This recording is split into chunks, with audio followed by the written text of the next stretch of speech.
નમસ્કાર વિદ્યાર્થી મિત્રો, આજે આપણે ધોરણ 6 માં સામાજિક વિજ્ઞાન વિષયમાં ભૂગોળનો એક પાઠ ભણીશું. પાઠ નંબર 10મો, જેનું નામ છે પૃથ્વીના આવરણો. બાળ દોસ્તો, આપણે પાઠ નંબર 9માં સૌર પરિવારની વાત કરી હતી અને સૌર પરિવારમાં આપણો ગ્રહ પૃથ્વી પણ એનો એક સભ્ય છે એ વિશે સમજ્યા હતા. હવે આજે આપણે વાત કરીએ કે પૃથ્વી પરના 4 આવરણો, એ 4 આવરણો કેવી રીતે રચાયા છે, એમાં શેનો શેનો સમાવેશ થાય છે, વગેરે વગેરે. તો બાળ દોસ્તો, વાત કરીએ સૌપ્રથમ આપણે પૃથ્વીની. તો મિત્રો, પૃથ્વી જ્યારે સૂર્યમાંથી છૂટી પડી હતી ત્યારે એ એક ધગધગતા લાવારસના ગોળા જેવી હતી. એટલે કે આવી રીતે તે ધગધગતો અગ્નિનો ગોળો હતી. આપણે પૃથ્વી જ્યારે સૂર્યમાંથી છૂટી પડી ત્યારે તે અગન ગોળા રૂપે હતી. અગન ગોળો એટલે આગનો ગોળો. ગોળ એકદમ આગનો ધગધગતો ગોળો હોય એવા સ્વરૂપમાં આપણી પૃથ્વી હતી. ધીમે ધીમે ધીમે શું થયું કે આ જે આગ જે છે, આ અગન ગોળો છે, એ ધીરે ધીરે ધીરે ધીરે ઠંડો પડતો ગયો અને પછી એની અંદર વિવિધ તત્વોનું નિર્માણ થયું. ચાલો સમજીએ આપણે કેવી રીતે. હવે આ અગ્નિનો ગોળો ધીમે ધીમે ઠંડો પડવા લાગ્યો તો એમાં કેટલાક તત્વો જે છે એ આવી રીતે પ્રવાહી સ્વરૂપમાં રૂપાંતર પામ્યા. તમે જો અહીંયા હું જે દોરું છું એ પ્રવાહી છે, એટલે કે કેટલાક તત્વોનું પ્રવાહી સ્વરૂપમાં રૂપાંતર થયું. કેટલાક તત્વો ઘન સ્વરૂપમાં રૂપાંતર પામ્યા. શું થયું? ઘન સ્વરૂપમાં રૂપાંતર થયું. જેમ કે પૃથ્વી સપાટીનું ઉપરનું પડ છે, ખડકો છે, બરાબર.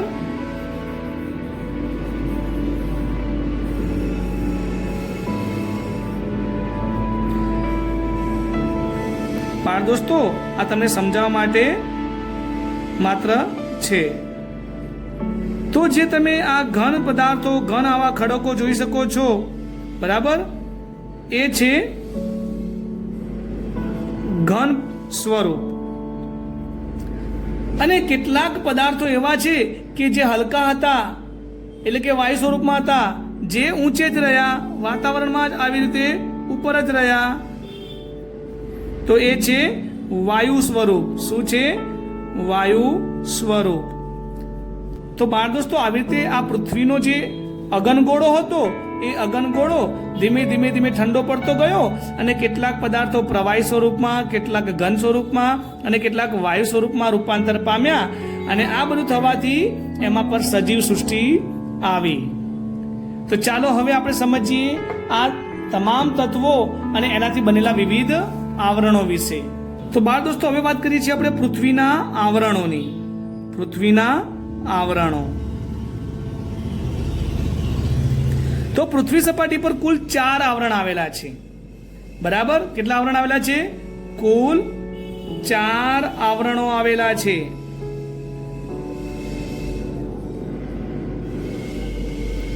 આ 4 આવરણો કેવી રીતે બન્યા, હવે એની આપણે વિગતે વાત કરીશું. તો કયા કયા 4 આવરણ છે? તો એક છે મૃદાવરણ. મૃદાવરણ. બીજું છે જલાવરણ. ત્રીજું છે વાતાવરણ અને ચોથું છે જીવાવરણ. તો આપણે સૌપ્રથમ પહેલું આવરણ સમજીએ, જેનું નામ છે મૃદાવરણ. તો બાળ દોસ્તો, મૃદાવરણનો પહેલા અર્થ સમજીએ. તો મૃદાવરણ એટલે કે મૃદ વત્તા આવરણ. તો મૃદ એટલે શું થાય છે? માટી થાય છે. અને આવરણ એટલે પડ થાય છે. તો કે માટીનું ઉપરનું પડ, આ થયો મૃદાવરણનો એક સિમ્પલ અર્થ. તો મૃદાવરણની આપણે અગાઉ વાત કરીએ, એ પૃથ્વી સપાટી પર આવેલો આ ઘન ભાગ જે છે, જે જમીન, માટી, ખડકો વગેરે છે, એ આપણું મૃદાવરણ છે. આજે આપણે ઘન સ્વરૂપની વાત કરી હતી, એ ઘન ભાગ એટલે મૃદાવરણ. આપણે ઉપર સમજ્યા મૃત વત્તા આવરણ બરાબર માટીનું આવરણ. એટલે કે જે મૃદાવરણ છે એ ઘન પદાર્થોનું બનેલું છે, ઘન પદાર્થોનું બનેલું આવરણ. તો આ ઘન પદાર્થોનું બનેલું આવરણ હોવાથી તેને શું કહેવાય છે? તેને આપણે ઘનાવરણ પણ કહીએ છીએ, ઘનાવરણ પણ કહેવાય છે. બરાબર. તેમાં શું હોય છે? તેમાં આપણે વાત કરીએ જમીન, એટલે કે એની અંદર માટી, રેતી, કાંકરા, આ ઉપરાંત એમાં મોટા મોટા ખડકો છે, વિવિધ પ્રકારની ખનિજો છે, વગેરે તત્વોનો સમાવેશ થાય છે. જે પૃથ્વી સપાટીનો નક્કર ભાગ છે, એકદમ કડક, એ ભાગ આપણો મૃદાવરણ કહેવાય. હવે વાત કરીએ કે પૃથ્વી સપાટી પર ઘણા બધા ખડકો આવેલા છે. પૃથ્વી સપાટી પર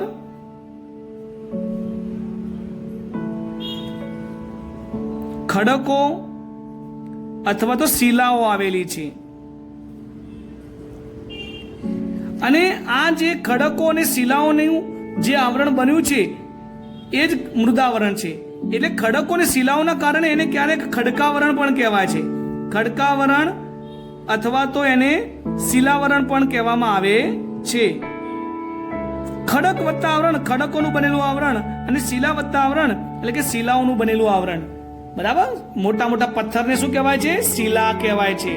તો પૃથ્વી સપાટી પર મોટી મોટી શિલાઓ અથવા મોટા મોટા ખડકો આવેલા છે, તેથી એને ખડકાવરણ, શિલાવરણ, અને અગાઉ વાત કરીએ એમ કે ઘન પદાર્થનું બનેલું છે, તેથી એને કહેવાય છે ઘનાવરણ. તો બાળ દોસ્તો, મૃદાવરણના કેટલા બધા નામ થયા? ઘનાવરણ, શિલાવરણ, ખડકાવરણ અને એક મૃદાવરણ. બાળ દોસ્તો, હવે વાત કરીએ આ મૃદાવરણનો વિસ્તાર કેટલો છે અને એનું બંધારણ કેવું છે. એટલે કે વિસ્તાર અને બંધારણ.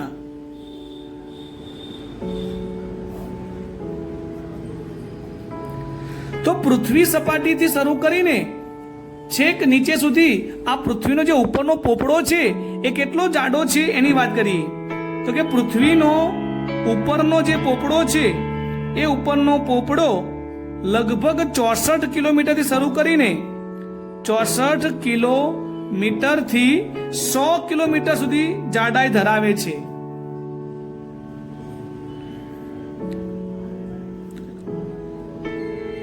તો તમે જો 64 કિલોમીટરથી 100 કિલોમીટર બધી જગ્યાએ આ મૃદાવરણનો પોપડો એક સરખો હોતો નથી. જો બાળ દોસ્તો તમને અહીંયા આકૃતિમાં સમજાવું, માની લો કે આ પૃથ્વી સપાટીનું ઉપરનું પડ છે, આ સપાટી છે, તો તમે જો ઘણી જગ્યાએ પૃથ્વી સપાટી પર આવા ટેકરીઓ, આવા ઉચ્ચ પ્રદેશો અને ક્યારેક કોઈ જગ્યાએ આવી ખીણો પણ આવેલી છે અને કોઈ જગ્યાએ આવા નાના નાના ખાડા ટેકરા છે અને ક્યાંક સપાટ જમીન છે. તો તમે જો બાળકો, આ પૃથ્વીનો જે ઉપરનો પોપડો છે ક્યાંક અહીંયાથી અહીંયા આટલો જાડો છે તો ક્યાંક અહીંથી શરૂ કરીને અહીં સુધી એટલો જાડો છે. તો પૃથ્વીની સપાટીની ઉપર અને નીચે બંને બાજુ તે એક સરખો આકાર ધરાવતો નથી. તો જો મિત્રો, પૃથ્વી સપાટીનો જે આ ઉપરનો પોપડો છે એ બધી જગ્યાએ ઉપર કે પૃથ્વી સપાટીની નીચે એક સરખો આકાર ધરાવતો નથી. આમ એની જાડાઈ ક્યાંક 64 કિલોમીટર છે તો ક્યાંક એની જાડાઈ 100 કિલોમીટર છે. આમ તે 64 કિલોમીટરથી શરૂ કરીને 100 કિલોમીટર સુધીની જાડાઈ ધરાવે છે. તો મિત્રો, ખબર પડી ને તમને કે પૃથ્વી સપાટી પર મૃદાવરણ જે છે એ કયા કયા સ્વરૂપમાં છે? તો એ પર્વતોના સ્વરૂપમાં છે, ક્યારેક ઉચ્ચ પ્રદેશો, એ મેદાનો, ટેકરીઓ, બરાબર, વગેરે સ્વરૂપમાં. એટલે કે મૃદાવરણમાં પર્વત, ઉચ્ચ પ્રદેશો, મેદાનો, ટેકરીઓ, રણ પ્રદેશો વગેરે આવેલું છે. બાળ દોસ્તો, હવે વાત કરીએ કે આપણી પૃથ્વીનું જે આ કુલ ક્ષેત્રફળ છે એ કુલ ક્ષેત્રફળમાંથી મૃદાવરણ કેટલો ભાગ રોકે છે? તો કુલ ક્ષેત્રફળમાંથી મૃદાવરણ જે છે એ લગભગ 29% ભાગ રોકે છે. કેટલો? 29% ભાગ રોકે છે. એટલે કે પૃથ્વી સપાટી પર 29% ભાગમાં મૃદાવરણ માટી અને ઘન પદાર્થોનું બનેલું આ આવરણ આવેલું છે. અને બાકીના ભાગમાં શું છે એની આપણે આગળ વાત કરીશું. એટલે કે 29% ભાગમાં મૃદાવરણ આવેલું છે અને બાકીના ભાગમાં અન્ય આવરણો. બરાબર મિત્રો, આપણે પૃથ્વી સપાટીથી જેમ જેમ નીચે આવીએ છીએ તેમ તેમ શું થાય છે? તાપમાનમાં વધારો થાય છે. તો જેમ જેમ નીચે આવી તેમ તેમ તાપમાન વધે છે. કારણ કે આપણે અગાઉ વાત કરી કે પૃથ્વી જે છે એ સૂર્યમાંથી છૂટી પડી હતી અને આગનો ગોળો હતી. તો એ આગ હજુ પણ નીચે લાવારસના રૂપમાં ધગધગી રહી છે. અહીંયા લાવારસના રૂપમાં શું છે? આગ હજુ પણ છે, લાવા છે ત્યાં. એટલે જેમ જેમ તમે સપાટીથી નીચે આવો તેમ તેમ તમને તાપમાનમાં વધારો લાગે, એટલે કે તમને ગરમીનો અનુભવ થાય. એટલે એવું કહેવાય છે કે તમે જેમ જેમ તમે નીચે જાઓ 1 કિલોમીટર, કે તમે માનો કે અહીંયા 1 કિલોમીટર નીચે આવ્યા તો તમને 30 ડિગ્રી સેલ્સિયસ તાપમાન વધેલું જોવા મળશે. હજુ તમે 1 કિલોમીટર નીચે આવો છો તો ફરી પાછું 30 ડિગ્રી સેલ્સિયસ તાપમાન વધશે. ફરી તમે 1 કિલોમીટર નીચે જાઓ છો તો ફરી પાછું 30 ડિગ્રી સેલ્સિયસ તાપમાન વધશે. એમ જેમ જેમ આપણે પૃથ્વી સપાટીથી નીચે જઈએ, 1 કિલોમીટર નીચે જતા જઈએ તેમ તેમ 30 ડિગ્રી સેલ્સિયસ તાપમાનમાં વધારો થતો જાય છે. અને છેવટે એવું બને છે કે જ્યારે નીચે આપણે જઈએ જ્યાં લાવા છે ત્યાં તો તમને જે ખડકો છે એ ખડકો દ્રવ્ય રૂપમાં જોવા મળે, દ્રાવ્ય સ્વરૂપમાં હોય છે. કેવા સ્વરૂપમાં? દ્રાવ્ય સ્વરૂપમાં. એટલે તો ત્યાં ખડકોનો શું હોય છે? ત્યાં લાવા રસ હોય છે. તો બાળ દોસ્તો, કે જેમ જેમ આપણે નીચે જઈએ છીએ તેમ તેમ ગરમીનું પ્રમાણ વધે છે અને અંતે તો નીચે તમે જુઓ તો લાવા રસ જે છે એ ધગધગી રહ્યો છે. આ ખડકો લાવા રસના કે દ્રાવ્ય સ્વરૂપમાં હોય છે અને એ પીગળેલા હોય છે. કેવા હોય છે? પીગળેલા હોય છે. તો આ જે પીગળેલો ભાગ જે છે એને આપણે શું કહીએ છીએ? મેગ્મા કહીએ છીએ. આ જે લાવારસ છે એ પ્રવાહી સ્વરૂપમાં હોય એને શું કહેવાય છે? મેગ્મા કહેવાય છે. શું કહેવાય છે? મેગ્મા. તો મિત્રો, ખ્યાલ આવ્યો ને આ મૃદાવરણ કેવી રીતે બન્યું છે? હવે વાત કરીએ આ મૃદાવરણના ઉપયોગની. આ જે પૃથ્વી સપાટીનો ઉપરનો ભાગ જે છે જેને આપણે ઘન અથવા તો શિલાનું આવરણ કહીએ છીએ, એનો ઉપયોગ શું છે? તો સૌ પ્રથમ તો પહેલી વાત કે આપણે બધા રહીએ છીએ ક્યાં? આ મૃદાવરણ ઉપર જ. તમે કહેશો કે જમીન પર, જમીન એટલે એ જ મૃદાવરણ. તો માણસોનો વસવાટ છે, ખેતીવાડી છે, પશુપાલન, ઉદ્યોગ ધંધા, રોડ રસ્તા, વાહન વ્યવહાર, આ બધી જ પ્રવૃત્તિઓ આ મૃદાવરણના કારણે શક્ય બની છે. જો મૃદાવરણ ના હોત તો આ બધી પ્રવૃત્તિઓ શક્ય બને નહીં. તો ચાલો આપણે થોડીક એની વાત કરી લઈએ. તો જો માનવ વસવાટ, વનસ્પતિ, ખેતીવાડી, ઉદ્યોગ ધંધા, રોડ રસ્તા, વાહન વ્યવહાર વગેરે બધું જ મૃદાવરણને આભારી છે.